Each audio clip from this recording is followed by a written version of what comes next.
ارشاد فرمایا الا انبئکم، کیا میں تمہیں خبر نہ دوں بے اکبر الکبائر، جو بڑے بڑے گناہ ہیں ان کی، وہ ہمہ تن گوش ہو گئے کہ جی حضور ارشاد کیجئے۔ تو آقا کریم نے جو پہلی بات ارشاد فرمائی الاشراک باللہ، اللہ کے ساتھ کسی کو شریک ٹھہرانا ہے، اس کی ذات میں، اس کی صفات میں، اس کے افعال میں کوئی شریک نہیں، وہ وحدہ لا شریک ہے۔ دوسری بات حضور نے جو ارشاد فرمائی وہ ہے وعقوق الوالدین، والدین کی نافرمانی۔ امام فخر الدین رازی نے تفسیر کبیر میں لکھا ہے کہ انسان کے وجود کا سبب حقیقی ذات باری تعالیٰ ہے اور سبب مجازی والدین ہیں۔ تو اس لیے گناہوں میں جو بڑے گناہ ہیں، اکبر الکبائر جو ہیں، ان میں سے دوسرا بڑا گناہ اللہ کے محبوب علیہ السلام نے عقوق الوالدین کو بیان فرمایا۔ تو والدین کے ساتھ حسن سلوک کرنے کی ہمیں تلقین کی گئی، اور یہ شریعت اسلامیہ کا ہم سے تقاضا ہے۔ اور ویسے بھی اولاد اگر طبعاً فطرتاً شکر گزار ہو تو وہ ہو ہی نہیں سکتا کہ وہ اپنے والدین کی نافرمانی کرے۔ اللہ کے محبوب علیہ السلام نے ایک موقع پہ ارشاد فرمایا کہ ملعون من سب اباہ، ملعون من سب اباہ، وہ شخص لعنتی ہے جو اپنے ماں باپ کو گالی دیتا ہے۔ تو کتنی سخت مذمت کی گئی اس شخص کی جو والدین کی نافرمانی کرتا ہے۔ ایک موقع پہ حضور علیہ السلام نے فرمایا رغم انف ثم رغم انف ثم رغم انف، 3 مرتبہ فرمایا۔ اس شخص کی ناک خاک آلود ہو، پھر اس کی ناک خاک آلود ہو، پھر تیسری مرتبہ فرمایا اس شخص کی ناک خاک آلود ہو۔ تو قیلا من یا رسول اللہ صلی اللہ علیہ وسلم، عرض کی یا رسول اللہ کس کی ناک خاک آلود ہو؟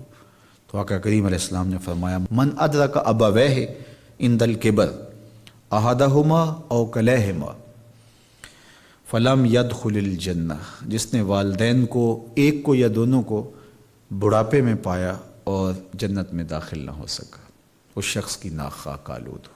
اور یہ تیسری بات ارشاد فرمانے سے قبل حضور نے تکیہ چھوڑ دیا تھا۔ حضور ٹیک لگائے تشریف فرما تھے، لیکن جب حضور یہ بات ارشاد فرمانے لگے فجلس وکان متکئا، تو حضور بیٹھ گئے اور حضور نے تکیہ چھوڑ دیا، اور حضور نے فرمایا الا وقول الزور، سن لو، تیسری چیز جھوٹی بات کرنا ہے، جھوٹ بولنا ہے۔ تو یہ ہے اللہ کے محبوب علیہ الصلاۃ والسلام کا سخت تاکید کرنا جھوٹ سے اپنی امت کو بچانے کے لیے۔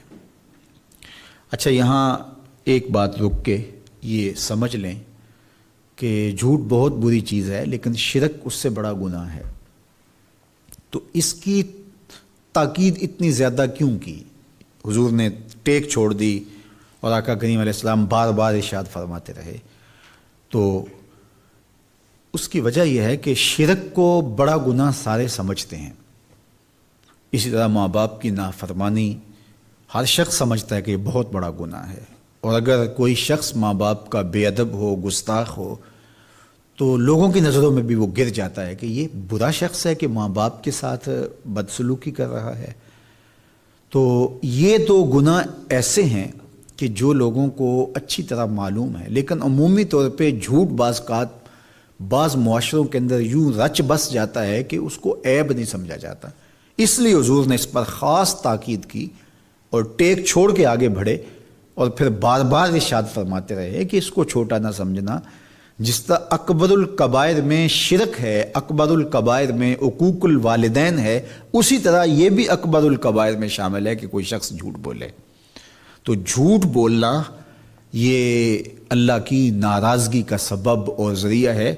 تقریباً 200 قرآنی آیات جھوٹ کی مذمت اور جھوٹ سے بچنے کی تاکید اور ترغیب میں ہیں، اور سینکڑوں احادیث جھوٹ کی مذمت میں اور جھوٹ سے دامن کو بچانے کی تلقین پر مشتمل ہیں۔ تو اس لیے اللہ کی بارگاہ میں یہ دعا مانگیں کہ اللہ ہمیں جھوٹ کے مرض سے نجات دے، اور ہمیں ہمیشہ سچ اور سچائی کی توفیق سے مالا مال